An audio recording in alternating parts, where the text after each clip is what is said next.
પ્રેમની કોઈ સીમા નથી હોતું। પ્રેમ એક એવી લાગણી છે જે કોઈ પણ સમયે કોઈ સાથે થઈ જાય છે। જી હા, અને એકવાર તમે પ્રેમમાં પડી ગયા પછી તેમાંથી બચવું ખૂબ જ મુશ્કેલ છે।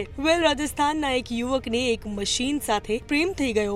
જી હા, અને હવે આ યુવકે મશીન એટલે કે રોબોટ ગીગા સાથે લગ્ન કરવાનું નક્કી કર્યું છે। તમને જણાવી દઈએ કે રાજસ્થાનના એક વ્યક્તિ રોબોટ સાથે લગ્ન કરવા જઈ રહ્યો છે। આ લગ્નની તમામ તૈયારીઓ કરી લેવામાં આવી છે। વ્યવસાય ટેકનોક્રેટ સૂર્યા રોબોટ ગીગા સાથે લગ્ન કરવા જઈ રહ્યો છે। વાસ્તવમાં સીકરના રહેવાસી સૂર્યા રોબોટ ગીગાને ખૂબ પસંદ કરતો હતો। હવે તે આ પ્રેમને નામ આપીને તેને પોતાની પત્ની બનાવવા જઈ રહ્યો છે અને લગ્ન થાય તે પહેલા જ આ કપલની ચર્ચા શરૂ થઈ ગઈ છે। નવવધુ ગીગા ખૂબ જ સ્માર્ટ છે। તેની અંદર સ્થાપિત સેન્સરનો આભાર રોબોટ ગીગા વિવિધ કાર્યો કરવામાં સક્ષમ છે। જી હા, તે સતત 8 કલાક કામ કરી શકે છે અને આ માટે તેને 2.5 કલાક ચાર્જ કરવી પડશે। હાલ તો ગીગા અંગ્રેજીના તમામ આદેશો સમજે છે, પરંતુ ભવિષ્યમાં તેને હિન્દી કમાન્ડ સાથે પણ અપડેટ કરવામાં આવશે।